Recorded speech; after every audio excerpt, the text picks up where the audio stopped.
My Hero Academia Season 8 Episode 3 looked really good. Be it the action or the overall direction and storyboards, this episode genuinely blew me away. It was quite possibly the best this series has to offer. Now yes, I don't remember every single My Hero Academia episode in granular detail, but off the top of my head I'm struggling to think of an amateur episode this visually impressive. The Season 4 finale maybe, but besides that I got nothing. As such, let's talk about this episode and its visual quality, the good and the small amounts of bad. Let's break down the visuals. Make sure to subscribe. I promise I do more than just milk One Punch Man for the 19th time, case in point, this video. If you like listening to a grown adult yap about animation for extended periods of time, make sure to press the subscribe button. You can also become a member of this channel. Members get at least 2 exclusive videos per month, custom badges and emojis, shoutouts and more. Just go down there and press the join button.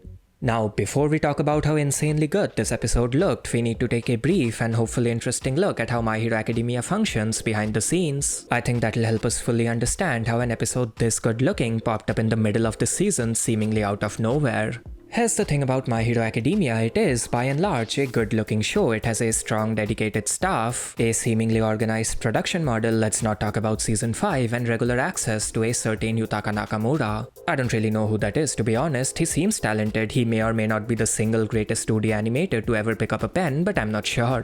Point is, MHA is a good-looking show, but it's not without its limitations. Behind the scenes, the team has to produce what is effectively a long-running anime with complicated designs, all while maintaining a respectable quality floor. An incredibly difficult thing to do, and besides the occasional visual problem, the team is, by and large, able to avoid the more overtly disastrous production issues other major titles run into. How, you may ask? How do they manage to do that? Well, they do so by knowing better than to bite off more than they can chew. They know it's irresponsible to allot too many resources to any one episode and f up the rest of the season and quite possibly the next season in the process. They know what their limitations are and they go about things accordingly. That's how My Hero Academia has always functioned behind the scenes.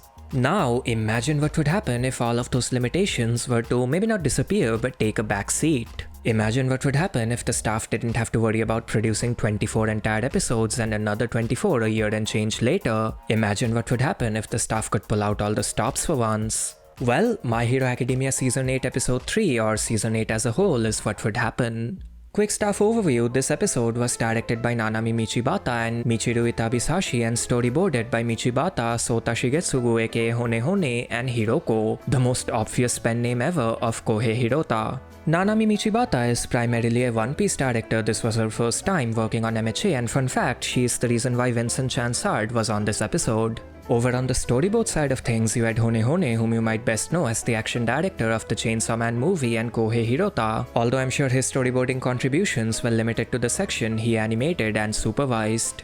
The episode itself was of course really good looking, and based on the staff list, it was a high priority undertaking. You had a bunch of major names in the key animator list, you had a reasonable AD and second key animator count, you had Umakoshi himself supervising parts of this episode, the list goes on. Of course, things weren't perfect. Vincent's tweet about this episode seems to suggest that things got a bit tight near the end, with him handling more stuff than what he was originally contracted for, but still it was clearly a neat-ish production all around.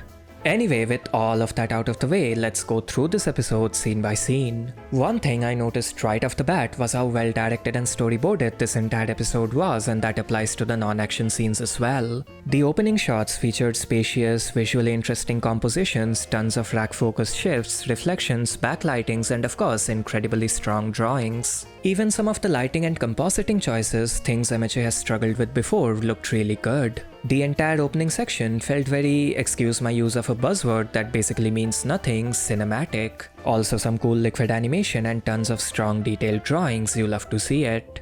And that brings us to the first major round of action, almost certainly storyboarded by Kohei Hirota, but before we talk about it, let me just say this. I really loved the way the action was handled in this episode. From the storyboards to the compositing, it was a major stylistic shift from your typical My Hero Academia. Here's the thing, I've never been blown away by My Hero Academia's action direction. It's cool, sure, it has its moments, but as a whole I always felt it was very standard, except for the parts where Yutaka Nakamura took control of the storyboards. This episode, however, thanks in part to younger names like Shigetsugu and Hirota taking over the action, felt a lot more cool, if that makes sense. It felt a lot more modern. Anyway, back to the fight, these two shots looked insanely good. Just count the sheer number of lines on each character, it's ridiculous, and the characters moved. Kohei Hirota, you madman. This cut looked amazing, the storyboards were insanely dynamic. Bakugo effectively does a loop in the air and closes in towards the camera, all while being accompanied by tons of crossflares and these spiky effect shapes. Also loved that diffused orange glow in the clouds, again very cinematic if you know what I mean. This shot, animated either by Hirota or by Jason Yao, was insanely complex. Deku swings Shigaraki and the camera follows him with multiple hand-animated buildings and tons of liquid effects. Animating all of that by hand, all while making the camera shift and change perspectives, is a remarkable feat. Another strong close-up of Shigaraki here with the fast-paced hair animation and the flickering blurs, giving this shot an added sense of speed. I love this shot, the way the compositing team handled the lighting is insanely pleasing to look at. The lens flare resembles a light leak overlay, making this shot feel a bit Shingo Yamashita-esque. Also a meticulously animated slow-motion shot of Deku that almost got overshadowed by all the pomp and pageantry around it. Remember what I said about the action storyboards in this episode feeling very modern? I love how Bakugo whizzes past the camera at breakneck speeds with the effects animation almost struggling to keep up, it's such a cool look.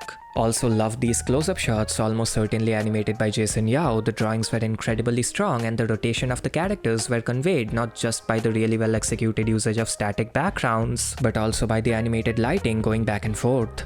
We then got a series of beautifully animated effects. They had simple shapes, but their movement perfectly conveyed the direction and the flow of action. This was followed by another gorgeous close-up and ultimately by this insane shot. Drawn by the one and only Vincent Chan's art, just look at the sheer scale. Every single element, the liquid, the effects, and most importantly, the buildings are animated by hand. An entire landscape, not just animated, but made to rotate like it was nothing. That's the kind of shit Vincent does regularly. I don't know how either. I'm sure his brain comes with Blender pre-installed. We then got some lively character acting. The characters moved quite a bit, which is particularly impressive given the sheer amount of line work each character has. A tiny bit of in-between jank on Deku's fist hair, but it's nothing that can't be made up for by this gorgeous close-up. Plus the meteor-like debris in the background was a nice touch, felt very Final Battle-y if that makes sense. Loved how Bakugo's speed was conveyed here. He quickly closes in on the camera, briefly overtakes it before the camera matches his speed. Again, dynamic storyboarding. Also, we had those high-speed, rapidly flickering effects animated on ones and this wind thing that got more conical as he sped up. Really cool stuff. More rapidly flickering effects followed. This shot was basically all character and effects. It had no background, just these oval shapes going back and forth. This was a cool cut. The effect shapes were basic and the color gradient was added by the photography team, but there were a lot of these beams all moving independently, also multicolored impact frames, you love to see it. Perhaps not as overtly impressive, but I loved these consistently animated slow motion shots, really strong drawings and perfect timing. We then got an ambitious shot animated by Shu Sugita. I can't exactly say it was executed perfectly, it wasn't. You can see the lines on Bakugo's face shift wildly and many of his facial features melt, which is the technical term for animation with inconsistent line placement and volume control. Also, the drawings themselves weren't particularly strong, although I did love this close-up and the subsequent impact, complete with these sketchpen-like effects, spiky wind shapes and energetic hair animation, very Yutaka Nakamura build, plus a decent slow-motion shot and some cool effects here. I won't talk much about the non-action scenes. They looked good, they moved, which is particularly impressive because all the characters are quite detailed, plus the drawings were top-notch. I believe Umakoshi corrected a bunch of them. Some really cool liquid animation here, and as is customary with any scene involving Bakugo, it was accompanied by a ton of cross flares. This bit was animated by this individual whose name I won't attempt to pronounce. The non-action scenes were cool. I loved this composition. It was so warped and energetic, and the depth of field blurring on All for One's arms looked quite good. Also tons and tons of strong detailed drawings. Can I find a bit of jank here and there if I go looking for it? Sure. A few weak drawings here, a bit of inconsistency there, but overall this episode was very polished. What came next was Toshiyuki Sato's sequence. We got some cool wind and hair animation and a really cool depiction of speed. Bakugo just straight up disappears here. He's there in one frame and completely gone in the next, not even a smear frame to show his trajectory. Also such a well animated shot of the face getting increasingly warped, so many lines all shifting and distorting perfectly. The highlight of Sato's sequence was of course his trademark brush-like fire effects, which are always a joy to watch. Tons of high-energy cross flares followed by these circular explosion shapes, wonderful work. Shots like these perfectly demonstrate how competent the action storyboards were in this episode. The dynamic low-angle shot complete with the mirrors, it's such a cool way of visualizing something. Sato's sequence was brought to an end by this wild but incredibly well animated shot of Bakugo with the harsh sketchy lines. Really cool stuff. What followed was a series of really well animated acting and really strong drawings, a surprisingly large amount of both, which was in turn followed by the third and final animation highlight of this episode. The first 20 seconds of the sequence was animated by Vincent Chansard, making this his second appearance. I believe this is the scene he was originally contracted for. We got a bunch of strong drawings and this wonderfully animated slow motion shot complete with these blurred cinematic effects with high amounts of bloom and exposure. The rest of his work was effects driven with some volatile liquid and spark effects animated on ones and some cardiovascular system sakuga, because why not? Most of Vincent's animation here consisted of sparks, but he was able to convey so much in terms of flow and energy, masterful work. The action storyboards really stepped up a notch from this point on, I believe thanks to Hone Hone. We got some incredibly fast-paced action made possible by a 3D background, extremely harsh, abrupt slowdowns, unorthodox body language, lively character acting, Nakamura-inspired wind effects and camera work, and even a couple of short bits of background animation which unfortunately only lasted for a few seconds. Like seriously, they threw in this top-notch first-person shot almost certainly animated by Jason Yao like it was nothing. We weren't done, however. Up next was Shuhei Fukuda's sequence. We had insanely strong drawings, flawlessly animated slow-motion shots and impact frames that were a direct reference to the man himself, Yutaka Nakamura. And speaking of references to Nakamura, we then got some Nakamura build effects, impact frames and body language here, also a hand-animated railing, because why not? And finally, after all of that, they ended the episode with some insanely expressive character acting, some of the best from this series. The body language was loose and flowy, the proportions were exaggerated, it felt alive, if that makes sense. Takeshi Morita did a fantastic job. And that was the episode, absolutely brilliant, and from what I can tell it'll only get better. A certain Cube Man hasn't even shown up yet, I can't wait. That's about it. A special thanks to Nude03, Amir and the Gallus90 for becoming tier 3 members, and until next time.